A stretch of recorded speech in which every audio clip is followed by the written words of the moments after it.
Magandang araw mga kaparokya. Today is Thursday, November 16, 2023 at inyo na namang masasaksayan ng panibagong yugto ng ating online views update ng tatlong noontime show dito sa ating bansa, ang Eat Bulaga, ang EAT at ang Eat Showtime. At bago natin simulan, ipakisubscribe ang aking YouTube channel, pakiclick na rin ang bell notification icon para lagi kayong updated sa mga bagong video na ilalabas ko. At pakidamay nyo na rin na i-like at i-follow ang aking Facebook page na Mega TV. At bago natin simulan ay ipapakita ko yung TV ratings na inalabas ng AGB Nielsen Philippines sa araw ng Lunes at Martes, November 13 at November 14.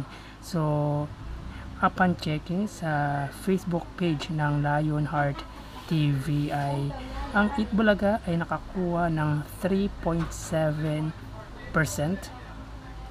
ang Eat Showtime ay nakakuha ng 2.1% at ang EAT ay nakakuha ng 4.1%. Yan po ay araw ng Lunes, November 13, 2023. So dito ay nanguna ang EAT ng TV5, pumangalawa ang Eat Bulaga ng GMA at pumangatlo ang Eat Showtime na may 2.1%. At sa kasunod na araw, November 14, araw ng Martes, ang Eat Bulaga ay nakakuha ng 4.2%, ang Eat Showtime ay nakakuha ng 2.6% at ang EAT ay nakakuha ng 4.1%. So dito naman makikita na nanguna ang Eat Bulaga ng GMA, pumangalawa ang EAT ng TV5 at pumangatlo ang noontime show ng Eat Show na ABS-CBN na Eat Showtime. At based sa observation natin, pababa at pataas ang ratings ngayong month na to ng Eat Bulaga at ng EAT, at talagang nag-aagawan sila sa pwesto as number 1 and number 2. So hindi na po tayo dapat magtaka dyan dahil alam naman natin when it comes of TV coverage ng TV5 at ng GTV, kasi ang GTV sa pagkakaalam ko ay subsidiary lang ng GMA network, kung kaya't hindi ganon din kataas yung coverage nila at ang signal na inaabot ng nasabing channel na GTV at ang TV5.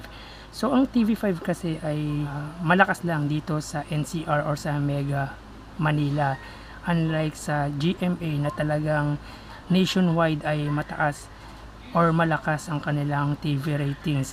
Kaya kung magkakaroon ng 100 or 1,000 na respondent ay at ang respondent na yon ay maraming nanonood sa GMA network or sa Eat Bulaga rather, ay talagang malalakas po ang ratings ng Eat Bulaga. Pero kung yung time na yon ay yung 1,000 respondent na yon ay EAT ang pinapanood, ay talagang tataas din po ang noontime show ng TV5. So talagang depende po sa respondent ng nasabing ratings yung lumalabas. Pero pagdating naman sa online, di ba, makikita naman natin na ang Eat Showtime at ang EAT yung talagang mataas yung kanilang viewership.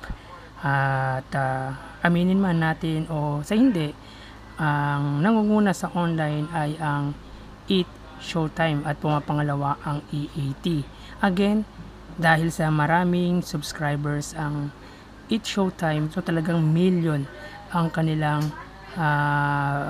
subscribers, kaya mataas talaga dapat yung viewers nila.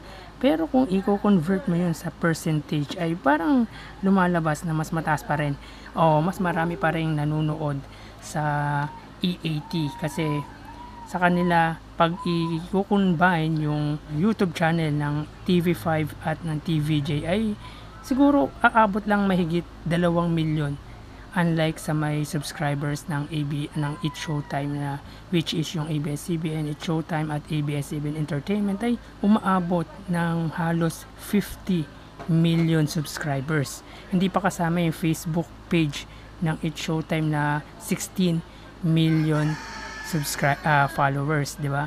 So kaya talagang naglalaban pagdating sa online viewership yung noontime show na It Showtime at EAT ng TV5 or ng Tito Vic and Joey. Again, pagdating sa percentage ay mas mataas ang percent ng nanonood sa noontime show ng TV5 na EAT sapagkat hindi naman ganun kalakas or kataas yung subscribers at followers nila, unlike sa It Showtime na talagang milyon yung mga followers. So yan po yung take ko lang po dyan. Again, pagdating sa TV ratings, depende po sa respondent ang dahilan kung bakit tumataas or bumababa yung TV ratings ng isang noontime show. Pero pagdating naman sa online, iba pa rin yung maraming subscribers at followers. So tara ating umpisahan ang ating online views update ng tatlong noontime show at unahin na natin ang Facebook Live ng tatlong noontime show. Para sa Itbulaga under Tape Incorporated Facebook page na may 298k followers, sa EAT under TVJ Facebook page na may 1.8 million followers, at sa It Showtime na may 16 million followers. So as of 12:48, ang Itbulaga ay mayroong 440 live viewers, ang EAT ay may 8.2k live viewers, at ang It Showtime ay mayroong 6.2k live viewers. So i-click natin, tingnan natin kung may pagbabago ba. Ang Itbulaga ay mayroong 411 live viewers. Ang EAT naman ay mayroong 8.2k live viewers, at ang It Showtime ay mayroong 6.2k live viewers. So ulitin po natin, para sa Itbulaga, sila ay may 411 live viewers. Ang EAT ay mayroong 8.3k live viewers, at ang It Showtime ay may 6.2k live viewers. Mapunta naman po tayo sa YouTube channel ng tatlong noontime show. Para sa Itbulaga under sa GMA YouTube channel na mayroong, yan, wait lang. Yan, na mayroong 33.5 million subscribers. Sa EAT naman, wait lang. EAT under sa may TV5 Philippines. Yan, na mayroong 1.46 million subscribers, at sa It Showtime under ABS-CBN Entertainment YouTube channel na may 45.8 million subscribers. So as of 12:50, ang Itbulaga ay mayroong 1.4k live viewers. Ang EAT naman under TV5 Philippines, hintayin lang po natin yung ads. Yan, under TV5 Philippines ay may 48k live viewers, at ang ABS-CBN Entertainment YouTube channel ay mayroong 67k live viewers. So ulitin po natin, as of 12:51, ang Eat Bulaga ay may 1.4k live viewers. Ang E80 ay mayroong 49k live viewers at ang Eat Showtime ay may 64k live viewers. So, as of 12:47, mapunta naman po tayo sa ikalawang YouTube channel ng Eat Bulaga. Ito ay ang Eat Bulaga na may 5.28 million subscribers. Yan. Sa E80 naman, under TVJ YouTube channel na mayroong 694k. At ang Eat Showtime, under sa ABS-CBN Eat Showtime na mayroong 1.92 million subscribers. So as of 12:52, ang Eat Bulaga ay mayroong 1.2k watching.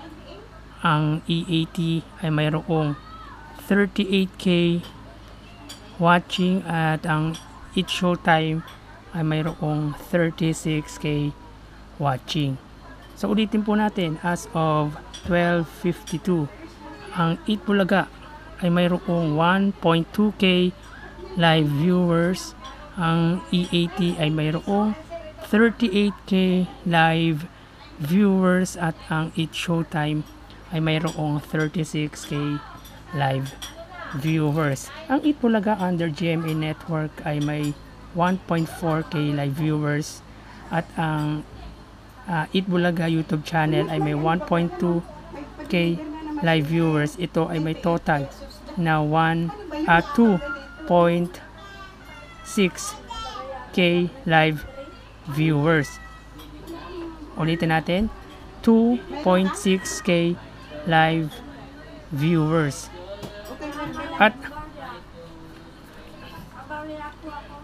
At sa E80 naman, under TV5 Philippines ay mayroong 48k live viewers plus 36 or 38k live viewers. Ito ay may total na 86k live viewers.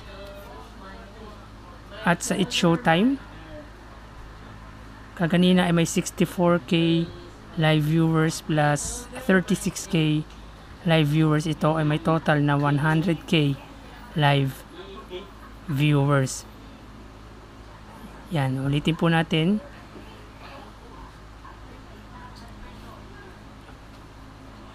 Sa Eat Bulaga ay may 2.6k live viewers. Ang E80, kung hindi ako nagkakamali, 46 to 48k yung watching ng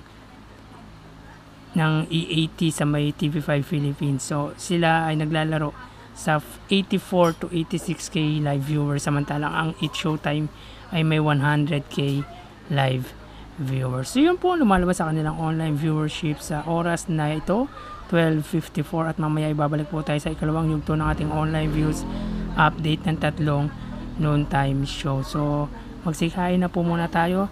Thank you and God bless.